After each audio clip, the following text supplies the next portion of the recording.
बिस्मिल्लाहिर्रहमानिर्रहीम, अस्सलाम वालेकुम। आज जो मैं आपको रेसिपी दे रही हूँ वो सूप की रेसिपी है।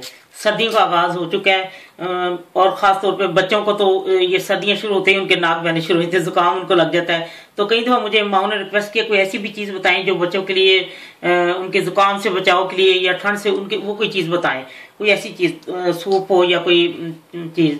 तो मैंने आज आपको रेसिपी देनी ये बच्चों के लिए, बड़ों के लिए भी है लेकिन बच्चों के लिए स्पेशल है। ये सूप है और जब सर्दियां शुरू आप बच्चों को बना के दे इंशाल्लाह जुकाम से वो उनका बचाव रहेगा। तो ये मैं बताती हूँ कि इसमें किन किन चीजों का इस्तेमाल किया। मैंने एक थाई का हाफ पीस लिया और लेकिन बोन के साथ ज्यादा लिया है क्योंकि बोन की जरूरत होती है, सूप उसी के साथ जरा जायकेदार बनता है।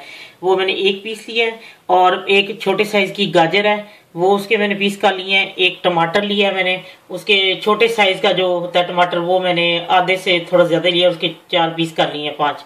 और मूंग की दाल ये 2 टेबल स्पून है ये। और इसके लेमन जो है वो बाद में डालना है और नमक 1/4 टीस्पून डाल दूंगी। और ब्लैक पेपर अगर बच्चों को दे रहे हैं तो उनको ना दें, ब्लैक पेपर डालें। अगर खुद पी रहे हैं तो फिर ये ब्लैक पेपर क्रश वो डालनी है। मैं आपको बताती हूँ कैसे तैयार करना है। और अब मैंने मूंग की दाल को धो के अच्छी तरह और वो डाल दिया। और एक ये जो मैंने चिकन का पीस लिया है, गाजर, टमाटर और नमक 1/4 टीस्पून। और इसमें 3 कप पानी डाल के इसको पकने के लिए मैंने रख देना है। या मैंने 3 कप इसमें पानी डाल दिया। जब ये इसको मैं दरमियानी आंच पकाऊंगी, जब ये हाफ रह जाएगा तो फिर मैं आपको बताती हूँ फिर मैंने और इसमें क्या डालना है और कैसे बनाना है। लीजिए सूप ये तैयार है। और जब आपने बच्चों को देना है ना तो उसको ऐसे बस छान के दे दें। और जब किसी बड़े को देना है तो जब आप इसको मैं तो इसके अंदर वो एक दफा ग्राइंडर चलाऊंगी, ये हो जाएगा। और मैंने चिकन के ये छोटे छोटे पीस कर लिए हैं।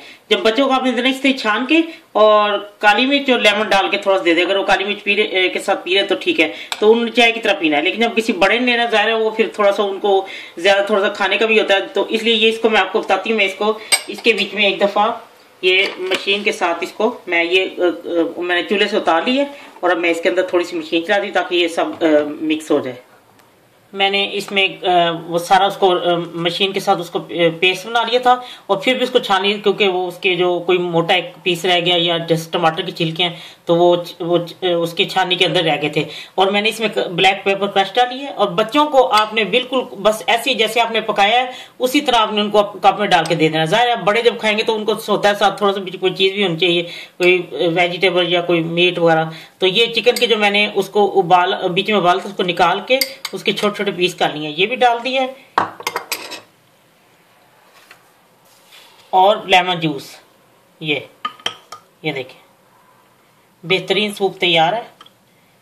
सर्दियों के लिए, बच्चों के लिए, बड़ों के लिए बेहतरीन है। बच्चों को बस आपने सिर्फ वैसे ही छान के दे देना, इस तरह बीच में कोई चीज उसको रगड़ वगैरह के नहीं देनी क्योंकि बच्चे बाज़ नहीं पीते। तो उनको गरम गरम दें तो इंशाल्लाह उनको जुकाम कभी भी सर्दियों के स्टार्ट में उनको देने कभी भी जुकाम की शिकायत नहीं होगी। तो ये बड़ों के लिए ऐसे है कि आप इसमें ब्लैक पेपर और लेकिन लेमन जूस बच्चों को थोड़ा सा डाल दें। लीजिए सूप तैयार है जुकाम से बचाव के लिए। अब उम्मीद है कि जो लोग मुझे हमेशा ये ऐसे कहते रहते हैं कुछ ऐसे बच्चों के लिए बताएं तो ये मेरा ख्याल उनको पसंद आएगा। गरम गरम सूप का मजा लीजिए, सर्दी शुरू हो चुकी है। जब आपका दिल चाहे आसान और मजेदार खाना खाने को तो आइए ना रिदा की किचन में। प्लीज सब्सक्राइब करना, लाइक करना और कमेंट्स देना ना भूलें। अल्लाह हाफिज।